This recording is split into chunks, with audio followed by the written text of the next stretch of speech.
Willy Loman's house. The play opens in the house of Willy Loman, who is the main protagonist of the play.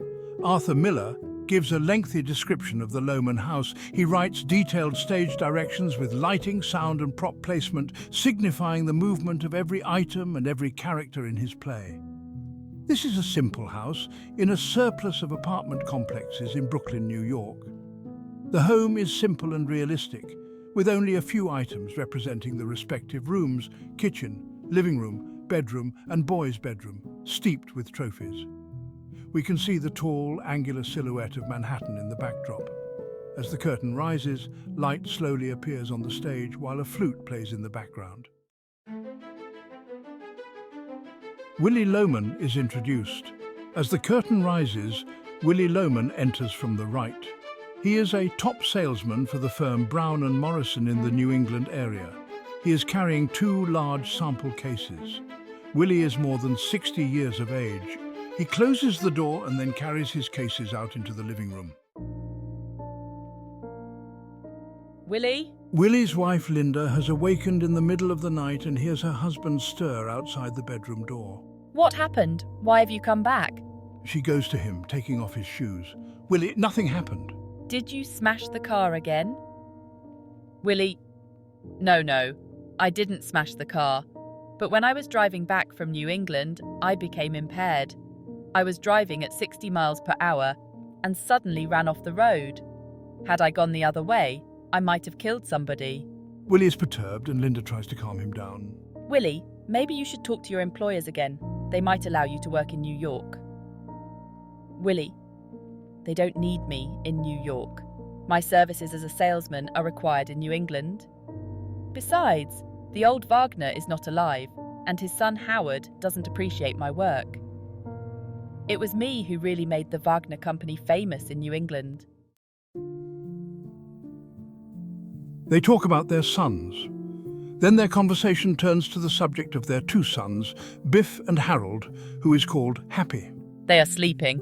Willy, did Biff say anything after he left the house in the morning? Willy is furious that Biff is 34 years old and working on a farm, still trying to find himself. You shouldn't have criticized Biff so soon after his coming home. You must not lose your temper with the boy. Willy, Biff has done a lot of jobs, but he has not been able to get more than $35 a week. Linda tries to pacify Willy. Willy, the trouble is that Biff is lazy, but after a few minutes his anger calms down. Willy, Biff is a hard worker with a lot of personal attractiveness. I feel pity for him. I'll meet Biff in the morning and have a nice talk with him. I'll get him a salesman's job. Other boys used to follow him around. Willy feels restless and asks Linda to open a window. Willy, all the windows are open. Willy feels agitated at the congested surroundings of the house and wants a breath of fresh air. There isn't space for grass to grow. Willy, all the windows are open. There was a time when all kinds of flowers used to grow in the neighborhood and to scatter their fragrance all around.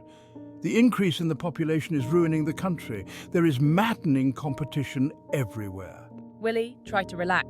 He remembers 2 beautiful elm trees between which he and Biff had hung a swing, but the trees were afterwards cut down by the builder of those apartments. I know, Willy. It's hard to see the changes. Willy feels annoyed with the stink coming from the compartments nearby. He remembers his red Chevrolet car that he had driven in 1928. Willy, you are my foundation and my support. Willy feels guilty that Linda is worried about him. He expresses his sincere feelings. Relax.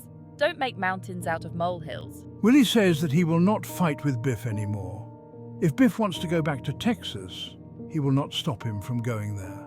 Biff will find his way. Willy agrees with Linda and says that some men just don't get started till late in life. The light appears on the boy's bedroom. Willy is going to lose his driving license very soon if he is unable to concentrate on his driving. Perhaps his eyesight has become weak. His eyesight is not bad, despite the fact that he stops at green lights and drives through red ones. He simply can't keep his mind on the driving. They see him losing his mind and speaking to himself and start to worry about his mental capacities. However, they are also slightly embarrassed by his odd behavior. Willy is constantly expressing concerns about you, wanting you to settle down, get a real job, and make something of yourself. I've had all kinds of jobs after the war, but life isn't being lived while inside a horrible job. This job is just to pay for a home that will never be mine. While I have everything I thought I always wanted, like my own car, apartment in the city, many women, I am lonely and moreover unhappy. Happy quickly returns to his obsession with money and women. They talk about the time they had spent in this house in their younger days, and their plans and dreams they used to discuss. About 500 women would like to know what was said in this room. Remember Betsy? I introduced you to her on Bushwick Avenue. That was my first time with a girl. You taught me everything I know about women. You used to be very bashful with the girls. Everyone always loves and looks up to you. If you moved to the city with me, we would have any girl we wanted, like the girls we had this very night. I want to open up my own ranch. I don't like this lifestyle, Happy. Now, I'm employed at an animal farm where I have to look after mares and their colts on just $28 a week. I've had 20 or 30 different kinds of jobs since I left home before the war, and it always turned out the same. But it's been a low manner of existence. I've spent the last 6 or 7 years working as a shipping clerk, a salesman, and in various other jobs. I feel like my life has been a failure, Happy. Well, what about Bill Oliver? He liked you in the past. Maybe you could ask him for money to start your own ranch. But I had to give up my job with him because he suspected I had stolen a carton of basketballs from his store. Yeah, I thought about Bill Oliver. Are you content with the life you're leading, Biff? No, I'm not. Even though I'm making money, I have no chance of rising higher. I can't get any promotion in my firm till the merchandise manager dies. I have my own apartment, a car, and plenty of women to make love to, but I still feel lonely. You should come with me to the West, Happy. We can buy a ranch and raise cattle. Before I leave this city, I have to prove my worth to those arrogant and self-important executives of my firm. You know, let's change the subject.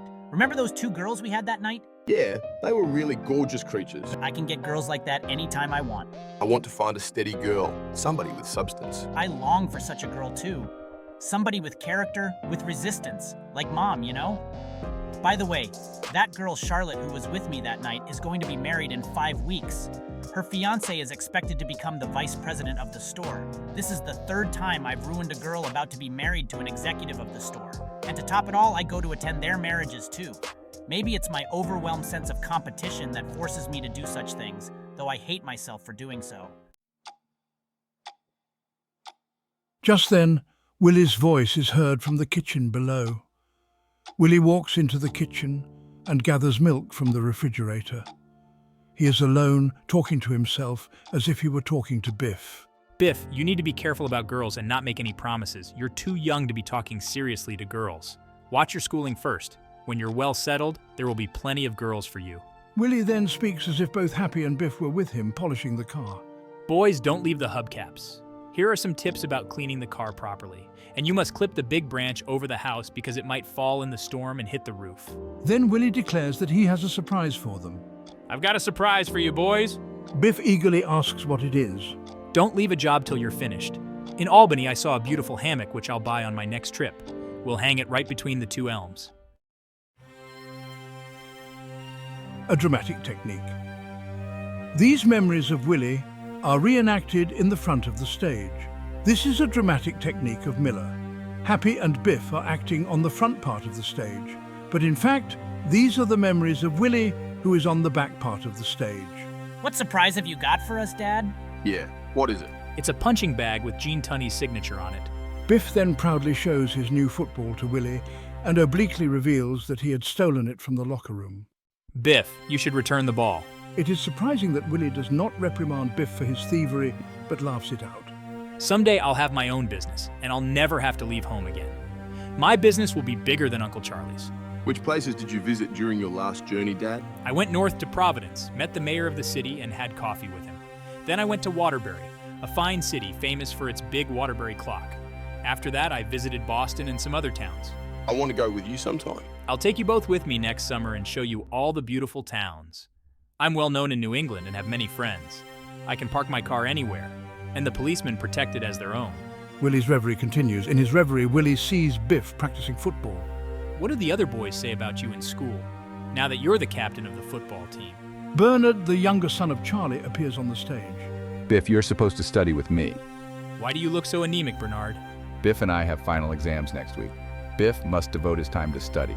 I've heard the teacher say that if Biff does not start studying math, he will be flunked and won't be able to graduate. Biff, go study with him. Look at my sneakers. Just because the University of Virginia is printed on your sneakers doesn't mean you'll pass the exam. Why shouldn't my son pass? He's won scholarships to 3 universities. Is Bernard well-liked? He's liked but not well liked. Bernard can get the best marks in school, but in the practical world of business, you and Happy will be 5 times ahead of him. Willy continues to reminisce, this time about Linda. These memories are also reenacted on the front part of the stage. How did the Chevrolet behave? Chevrolet Linda is the greatest car ever built.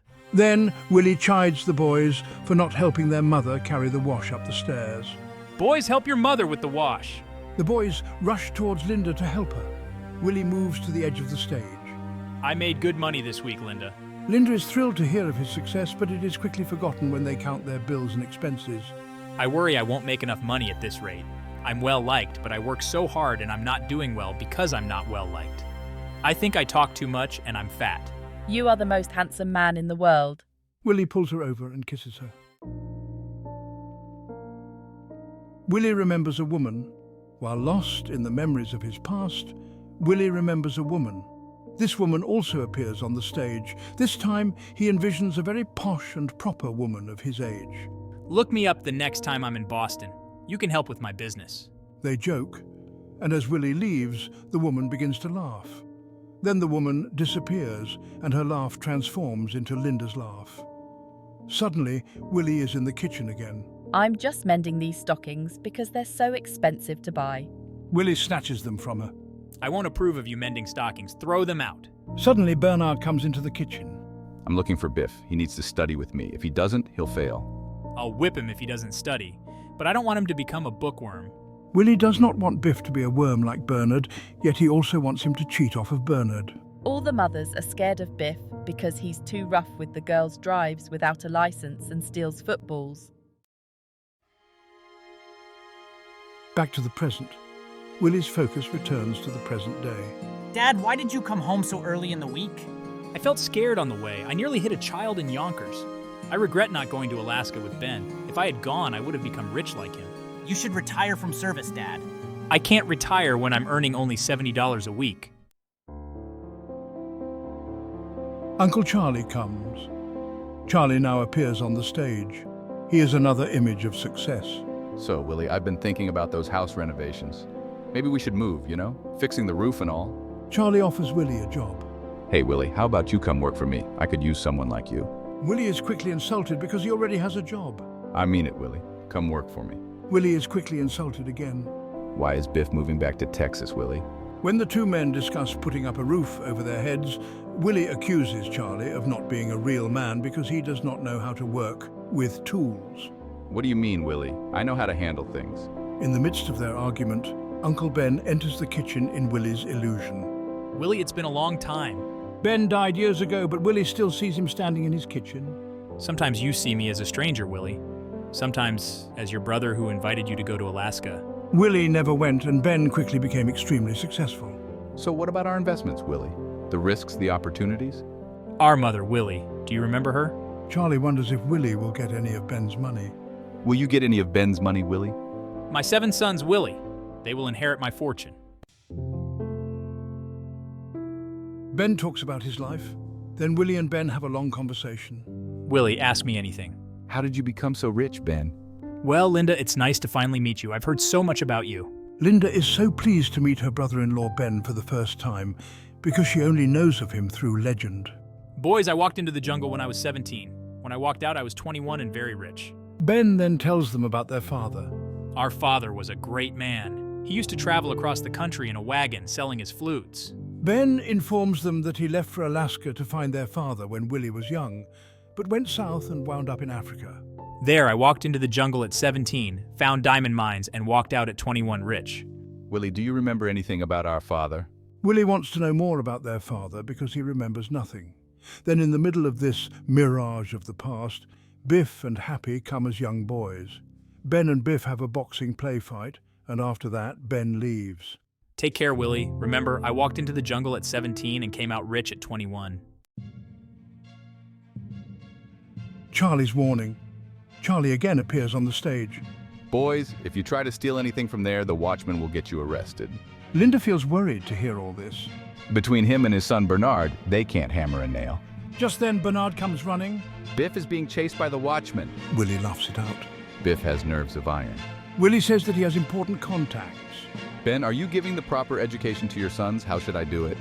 Willie, when I walked into the jungle, I was only 17. When I walked out, I was 21, and I found myself rich.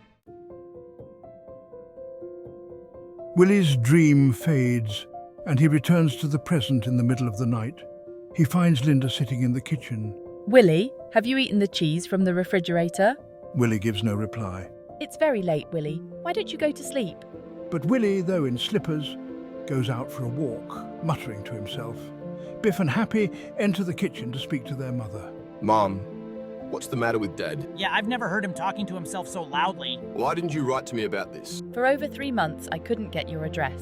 Does he behave like this all the time? When he got your letter about coming home, he was so happy. But now that you're here, there's tension between you two.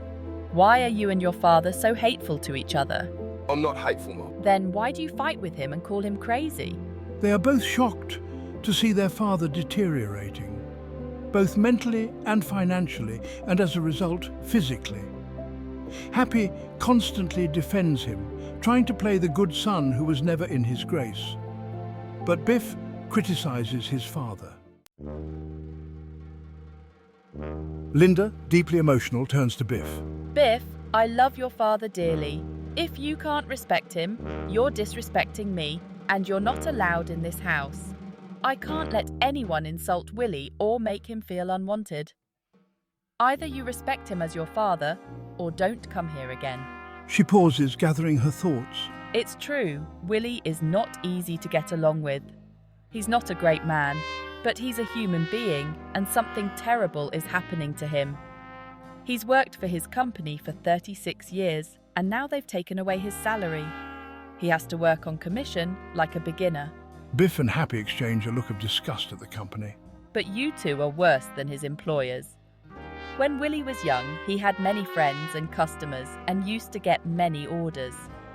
Now, all his friends are dead. He used to make 6 or 7 visits a day in Boston. Now, he takes the bags of samples out of his car and puts them back because he gets tired so soon. Instead of walking, he talks now. He drives 700 miles, and when he gets there, nobody knows him anymore. What happens to a man who drives 700 miles without earning a cent?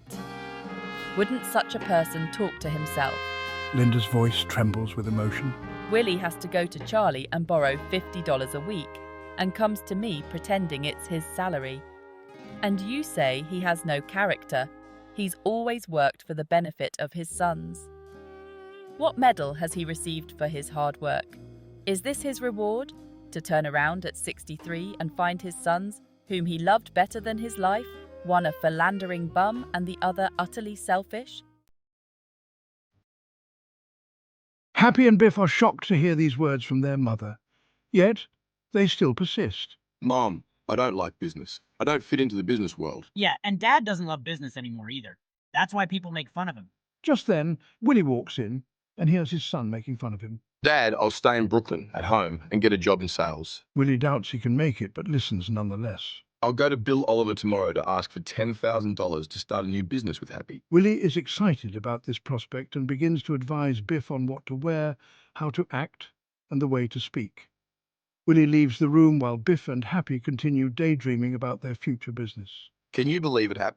Mom looks so old and Dad has lost all his salary. This news distresses Biff, and he doesn't know how to solve such serious problems. The scene shifts to the bedroom of Willy and Linda.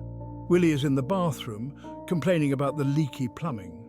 Biff and Happy enter the bedroom, anxious about the meeting tomorrow. Hey, I'm getting married. Nobody listens or acknowledges his announcement. When the scene closes, Biff reaches behind the heater to find a rubber tube covering the opening. He is terrified because Linda just informed him that Willy has been trying to commit suicide. Biff takes away the tubing and leaves the room.